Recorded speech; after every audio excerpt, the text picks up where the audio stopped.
Da crise no Benfica a um Sporting que não esmorece contra o Porto e está cada vez mais perto do título. Este e outros temas em mais um Passa a Bola.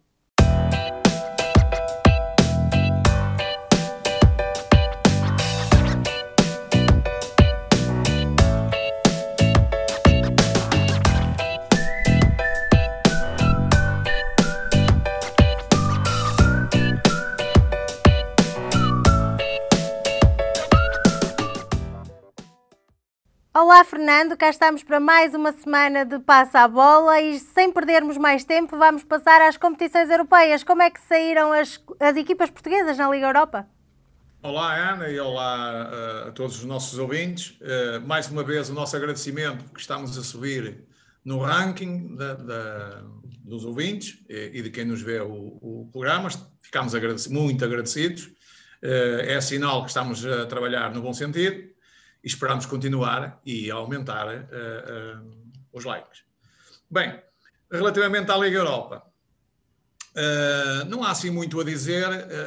Eu previ que ambas as equipas portuguesas eventualmente iriam ser eliminadas, foi o que aconteceu. Dois bons jogos do Braga, mas que não chegou para a Roma porque é de outro campeonato, com outro andamento que nós não temos aqui no nosso campeonato da Liga NOS. E sabíamos que era difícil, não é, Fernando? Já sabíamos. Difícil porque, embora com ambos os treinadores portugueses, bem, ficou um português ao menos lá, já não é mau. Relativamente ao Benfica, depois de um jogo fraco, o primeiro jogo, teve o pássaro na mão neste segundo jogo. O Arsenal atualmente é uma equipa que estava perfeitamente ao alcance do Benfica, mas não deste Benfica, que tem um nome grande, mas tem um treinador de mentalidade curta, pequena, e que ainda não conseguiu ganhar este ano a nenhuma equipa de média e alta, quer da Liga NOS, quer internacionalmente. E, portanto, mais uma vez foi eliminado, muito mal, porque teve, como eu já disse, o pássaro na mão, podia ter feito outro resultado, começou a querer defender o jogo, e quando se começa a defender o jogo, acaba-se por se perder o jogo. Foi aquilo que aconteceu. Esta equipa do Arsenal era perfeitamente acessível ao Benfica. Aliás, nestes últimos anos, foi a equipa do Arsenal mais fraca que eu vi até agora. O Benfica já eliminou aqui há uns anos, mas tinha uma grande equipa e o Arsenal também era uma grande equipa nessa altura. Agora, é uma equipa que podia jogar aqui perfeitamente no campeonato da Liga NOS. Não era campeão de certeza absoluta, mas batia-se ali para os primeiros lugares. Mas não tem nada de excepcional. Portanto, falta só o Porto agora, que irá jogar a segunda mão com os Juventus para a Champions League. E deixando para trás as competições europeias, é hora de falarmos do que se passa cá no campeonato, Fernando. Sim, tivemos a jornada 21ª, em que tivemos um Guimarães que ganhou um Boa Vista. O Boa Vista tem que ter que começar a tomar cuidado, porque senão pode descer de divisão. Está em perigo, está neste momento em perigo. Eu deixo depois de ver os jogos, o que é uma chatice, que já não vejo há um ano e tal. Depois tivemos o Famalicão com o Forense, um empate caseiro.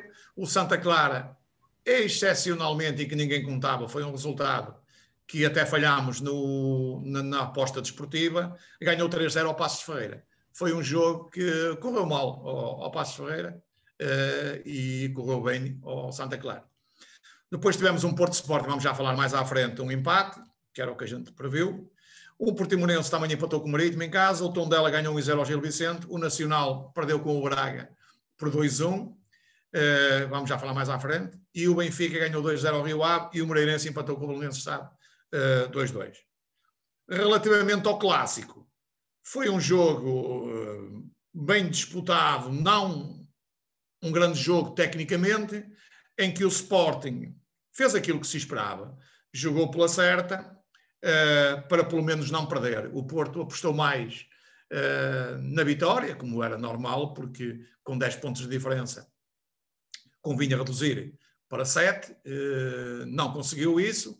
O Porto tem, dentro do mesmo esquema de jogo, tem os melhores jogadores estão a começar a atingir o limite do cansaço. O Corona, o Marega, o Otávio, etc.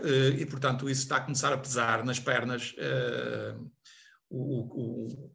a sequência de jogos de 3 em 3 dias. Não é só para o Porto, os outros também têm, o Benfica e o Braga também.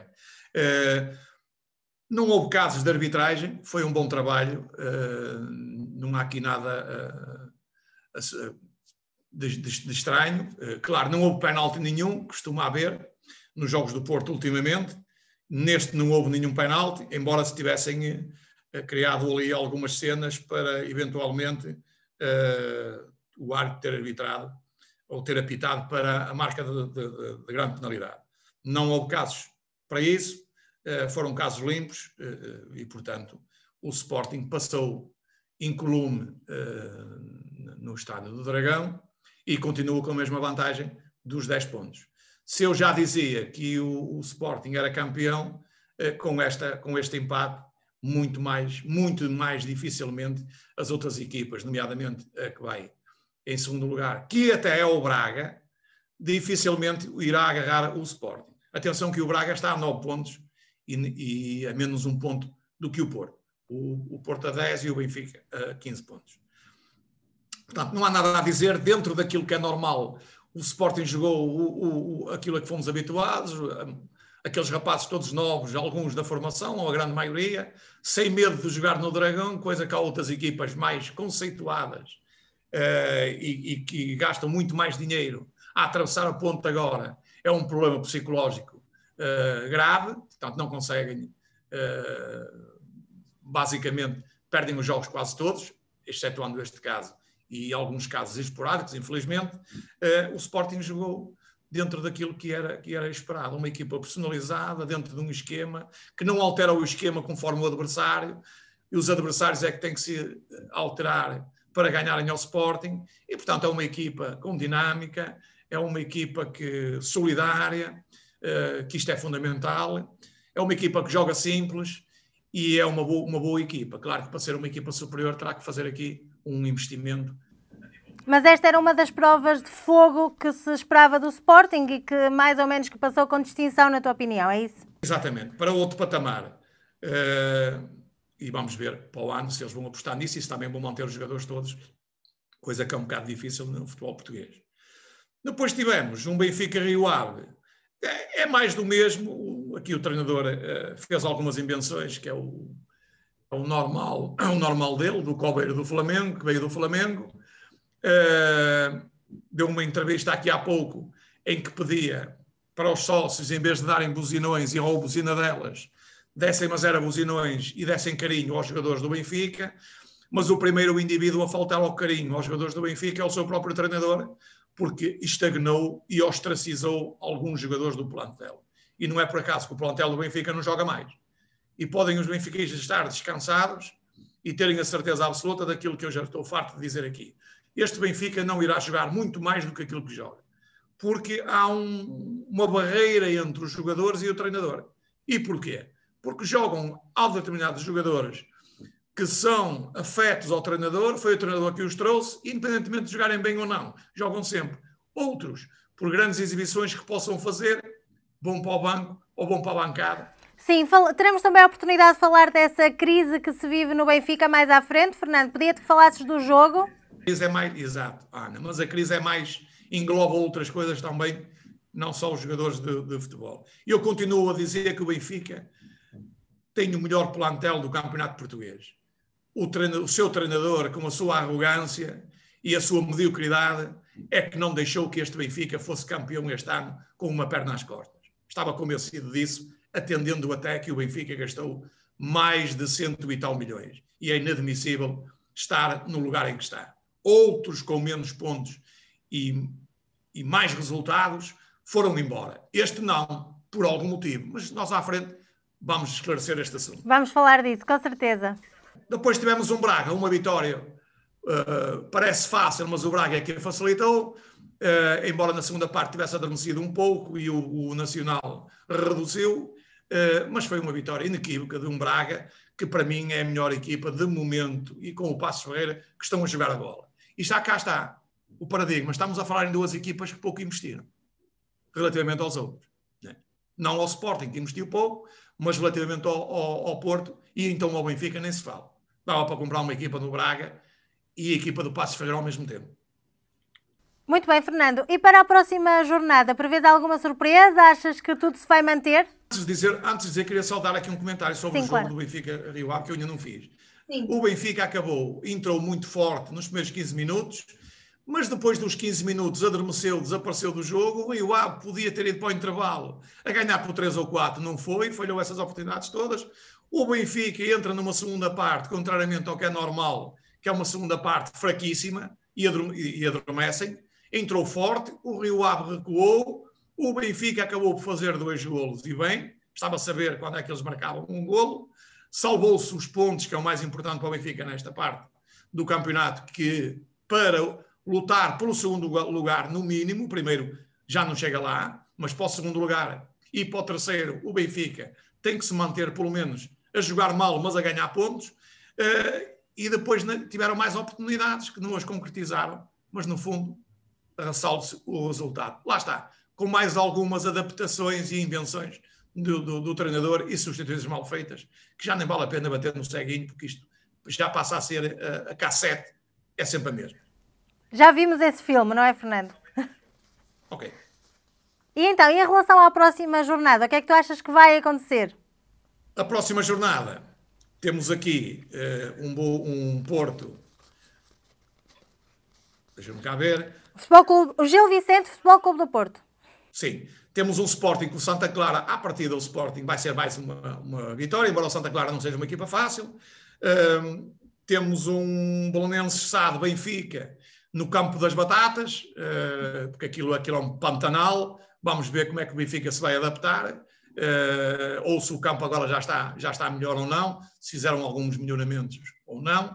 Vamos ver. Não vai ser um jogo fácil, atendendo aqui o Belenenses defende bem, e claro, num campo daqueles, todas as equipas têm dificuldade, incluindo o próprio Belenenses. Só que esse está mais habituado, como é normal. Eu, se jogar em casa, ou comer em minha casa, estou mais habituado a sentar-me na mesa e a deslocar-me a buscar os objetos do que uma pessoa que venha de fora, que não sabe onde é que estão os objetos. Os pratos, os garfos, os talheres, etc. Depois temos um Gil Vicente Porto. O Porto anda cansado, vai ter um jogo difícil, porque o Gil Vicente joga bem também e vai-lhes fazer a vida negra. Vamos ver se não perdem mais pontos aqui o Porto, porque o Porto também tem o segundo lugar em risco e até o terceiro, não é? São 4 equipas para 3 lugares. Portanto, alguém vai ficar fora. O Porto, o Sporting é garantido. O Porto, o Braga e o Benfica são 3 para 2 poleiros.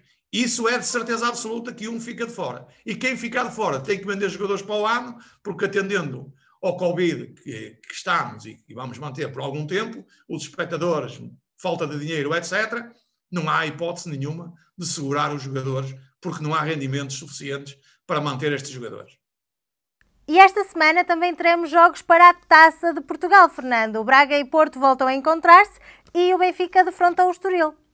Sim, hoje temos um bom jogo no Dragão, às 20h15, entre o Porto e o Braga, que vêm de um resultado de 1-1. Atenção que aqui há uma diferença, que os golos marcados fora valem por 2. Foram buscar esta alternativa este ano, diferente dos outros anos.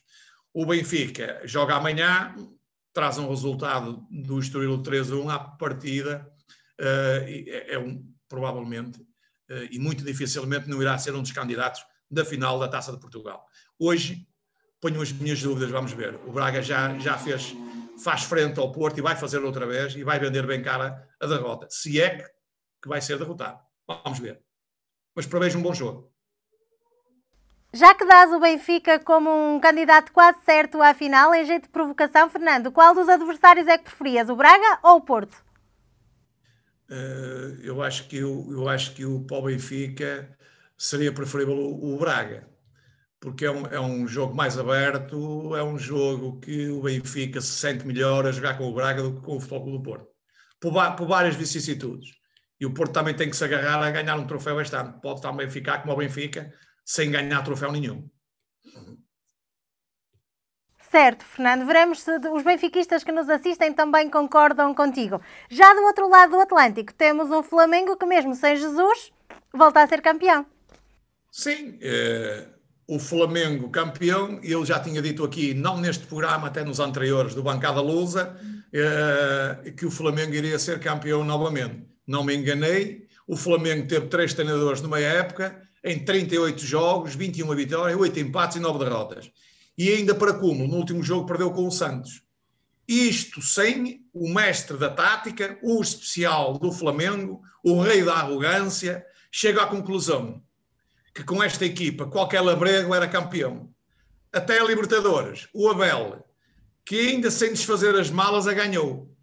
Tirem, benfiquistas, a vossa opinião. Aviso, não estou disponível para jantares de bajulação. Muito bem, Fernando. Fica aqui esta tua nota e também os nossos parabéns ao Flamengo que se sagra agora campeão. E como estávamos a dizer há pouco, Fernando, vamos também aqui falar um bocadinho e ouvir-te acerca desta crise que se vive no Benfica, podemos dizer assim? Felizmente, tivemos esta semana o aparecimento, pelos 117 anos da fundação do Sport Lisboa e Benfica, do seu presidente.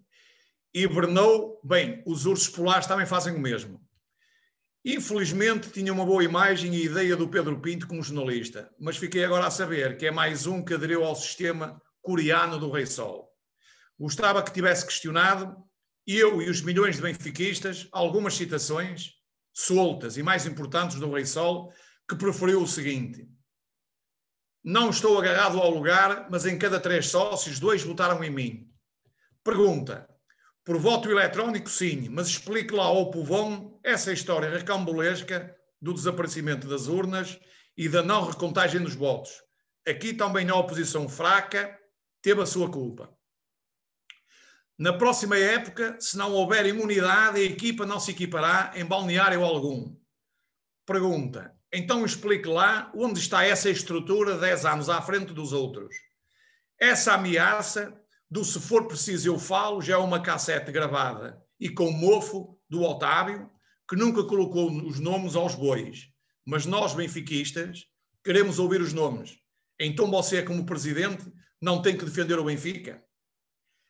Esta temporada não houve um jogador que viesse, exceto o Pedrinho, mas dito pelo treinador, presidente, enganei-me. Ele tem um pé esquerdo fabuloso. Por isso é que quase nunca joga. Sem que o treinador dissesse que sim. Pergunta: explique lá então como é possível o treinador dizer que não tem culpa nenhuma, então para os dois o culpado é o Covid. E então como se explica a eliminação pelo PAOK da eliminatória de acesso à Champions League antes do Covid? E o empréstimo do melhor marcador do Benfica, Vinícius? E da dispensa de quase todos os grandes craques da formação? E as paletes dos jogadores contratados que nem sequer calçam as chuteiras?